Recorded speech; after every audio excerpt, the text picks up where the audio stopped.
কৃষক সভা দিচ্ছে না সাংবাদিক কৃষক হত্যাকারী বিজেপির বিরুদ্ধে কৃষকের শত্রু বিজেপির বিরুদ্ধে 2020 ডিসেম্বর থেকে 2021 ডিসেম্বর পর্যন্ত 384 দিন ডিসেম্বর আগে হয়েছিল সারা দেশে 3টি কৃষক আন্দোলন আইন, যেটা কালা আইন হিসেবে চিহ্নিত, এটা বাতিল করার জন্য দেশের কৃষকরা দিল্লির প্রান্তে উপস্থিত হয়েছিল। দিল্লিতে প্রবেশ করতে দেয়নি, কিন্তু সেখানে এই এক বছর বসেছিল। 375 জন কৃষক সেখানে বসে শহীদের মৃত্যুবরণ করেছিল। এই 3রা অক্টোবর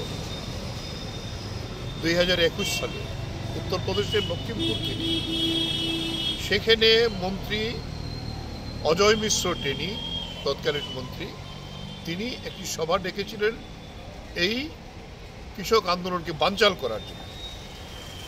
কৃষকরা পাল্টা সভা করেছিলেন, যার ফলে মন্ত্রী সভা করতে পারেনি। সভা না করে তিনি ফিরে গেছেন। ওইখান থেকে কৃষকরা এই সাকসেসফুল আন্দোলন করার পরে যখন ফিরছিলেন রাস্তায়, তখন অজয় মিশ্র টেনির ছেলে আশিস মিশ্র তিনি পেছন থেকে গাড়ি চাপা দিয়ে, তার আমাদের কৃষকদের সঙ্গে সাংবাদিকরাও ছিলেন, 4 জন সাংবাদিক আর এই কৃষক এবং একজন সাংবাদিককে একেবারে জায়গাতেই পিষে মেরেছিলেন। আমাদের আন্দোলনের চাপে শেষ পর্যন্ত তাকে গ্রেপ্তার করেছিল তার সহযোগী যারা, কিন্তু পরে দেখা গেল উত্তরপ্রদেশ সরকার তাকে ছেড়ে দেয়। আমরা তার বিরুদ্ধে কৃষক আন্দোলন সুপ্রিম কোর্টে গিয়েছিলাম। সুপ্রিম কোর্টের নির্দেশে সে এখনো জেলবন্দি আছে। তবে সাফল্য আমাদের এটাই, অজয় মিশ্র টেনি আবার এখানেই বিজেপির প্রার্থী হয়েছিল, তাকে পরাজিত করেছে কৃষকরা। এই হলো কৃষক আন্দোলন।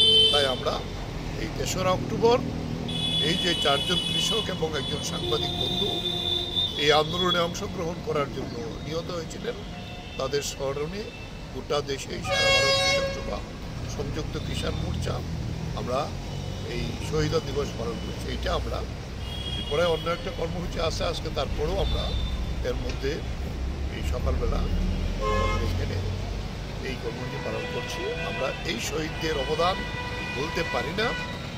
এখনও বিজেপি সরকার কৃষক বিরোধী নীতি নিয়ে চলছেন, তবে শিক্ষা নেয়নি। কৃষক বিরোধী নীতি নেওয়ার ফলে এইবারের যে নির্বাচন হলো 151টি আসনে বিজেপি পরাজিত হয়েছে গ্রামাঞ্চল, যেখানে কৃষকরা এই আন্দোলনে সামিল হয়েছে।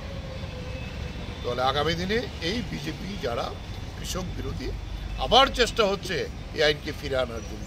বিভিন্নভাবে মোদি পেছন থেকে নাড়া দেওয়ার চেষ্টা করছে, কিন্তু আমরা বলবো এই যে শহীদ, এইটা আজকে কাশ্মীরে এবং হরিয়ানাতে এই কৃষক আন্দোলনের যে অন্যতম একটা ভূমি, বিজেপি পরাজিত হবেই, স্থির বিশ্বাস আমাদের। এবং গোটা দেশেই বিজেপিকে হটিয়ে কৃষকের পক্ষের যে শক্তি, সেই শক্তিকে আনার জন্য আমরা এই লড়াই চালিয়ে যাব। আজকে শহীদদের উদ্দেশ্যে আমরা এই শপথ নিয়েই আমাদের এই কর্মসূচি। জেলা জিন্দাবাদ, লক্ষ্মীপুর কৃষকরা, শহীদ কৃষকরা এবং সাংবাদিক লাল সিং।